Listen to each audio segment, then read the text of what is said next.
Bonjour chères étudiantes, chers étudiants. Maintenant, avec la deuxième vidéo explicative, on va montrer le texte et le sujet provoqué dans le texte ou indiqué dans le texte à travers les trois questions. Quel est l'effet de l'accroissement de la population sur l'environnement? Que signifie ville diffuse? Que signifie le transport collectif؟ طبعا حبتدي بالسؤال الأول.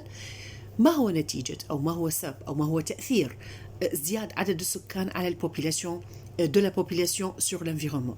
ما هو سبب ازدياد عدد السكان ونتيجته على المحيط أو البيئة؟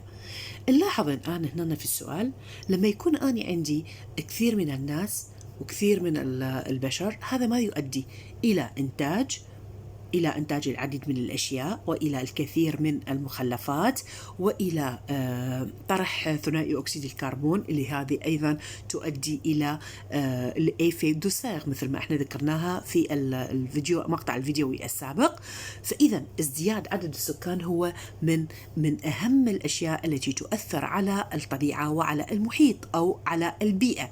Donc, l'accroissement de la population a un effet négatif sur l'environnement parce que chaque personne a fait introduire plusieurs déchets. Le déchet, c'est ce qu'il fait dans sa vie quotidienne. Ça veut dire ce qu'il a posé dans sa vie quotidienne comme des déchets qu'il a utilisés pendant sa vie روتينيير. لما هذه الكثير من المخلفات الطبيعية نطرحها في حياته الطبيعية. وأيضا نلاحظ الكثير من الأبنية، لما تكثر عدد السكان أكيد حيكثر عدد الأبنية، وإذا l'accroissement de logement أيضا حتزداد عدد الأبنية والسكان. وأيضا ماذا نلاحظ؟ أنه تجمع الناس إلى حول المدن، وبهذا احنا مثل ما ذكرنا في الفيديو السابق المدن هي أكثر ضوضاء وأكثر ازدحاما وأكثر تلوثا، وهذه طبعا أنتم هاي معروفة وماخذيها أنه أنتم في حياتكم السابقة. فإذا la ville est considérée comme une ville polluée parce qu'il y a plusieurs personnes qui habitent dans cette ville. C'est presque comme dans le texte, c'est 1000 personnes avec plusieurs logements et même plusieurs déchets. Et aussi, la ville, qu'est-ce qu'elle va être? La ville va être une ville diffuse، وهنا المصطلح نسميه ville diffuse لما يكثر عدد السكان، والآن سوف أشرحها en français. Ville diffuse, ça veut dire où l'habitat et les axes de communication sont particulièrement consommateurs d'espace, où il est difficile de développer des transports collectifs efficaces. طبعا هنا قرأت المقطع نهاية المقطع الثاني في التكست، هنا معناها كسادير فيل ديفيز. لما يكون الإنسان يسكن في البيئة، وهذا الإنسان عندما يسكن في البيئة يشغل البيئة أو يشغل الإسباس المحيط، وبهذا يؤدي إلى أنه تكون هذه المدينة متزايدة بعدد السكان، وأيضا يشغل مكان وحيز، وهذا يؤدي إلى طرح الكثير من الديشي والمخلفات التي ينتجها الإنسان عن طريق السافي كوتيديان وروتينيير. وأيضا إلى إنه حتى تكون il est difficile de développer de transport collectif et efficace، وهذا أيضا يؤدي إلى صعوبة السيطرة على إنه هذول السكان أو هؤلاء السكان أن يكونوا في أو يستخدموا وسائل الترانسبور كولكتيف أو وسائل النقل الجماعية مثل comme le tramway, comme le métro, comme le train, comme l'autobus. الآن فقط أعرف كلمة le transport collectif.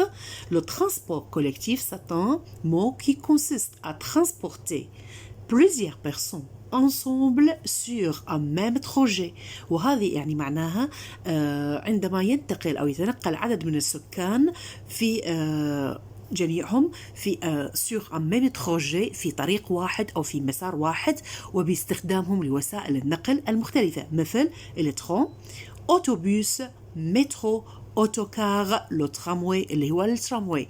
فإذا في هذه التكست يطرح عدة أشياء تؤدي إلى الإيفي دوسور، مثل ما أنا الآن ذكرتها وسوف أعيدها أكررها بنقاط بسيطة. C'est l'accroissement de la population et cet accroissement de la population, qu'est-ce qu'elle fait? Elle fait que il y a plusieurs personnes qui habitent dans une ville ou dans plusieurs villes et cela fait ou introduire une ville diffuse، وهذه حتكون مدينة مزدحمة بالسكان، وحيث يكون من الصعوبة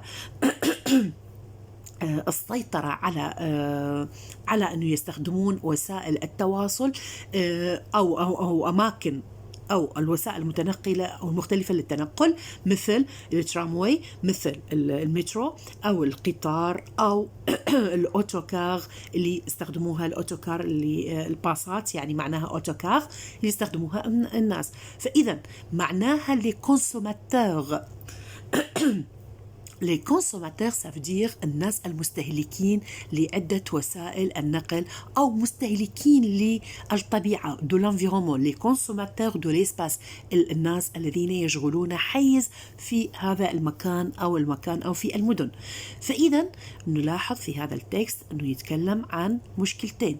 المشكلة الأولى l'environnement أو بما يخص بالانفيرونمون هو ليفي دوسور اللي هو الاحتباس الحراري والغيشوفمون وارتفاع في درجات الحرارة لا اوت تمبيراتور، وهذه كلها ناشئة من الإنسان وما يغلفه الإنسان من مخلفات ومن نتيجة لأعماله اليومية ومن المصانع. Ok, maintenant je vais terminer avec le deuxième paragraphe et on va continuer l'autre cours, le troisième et quatrième paragraphe. Merci et même cinquième. Merci à vous. Je vous souhaite une très très bonne journée.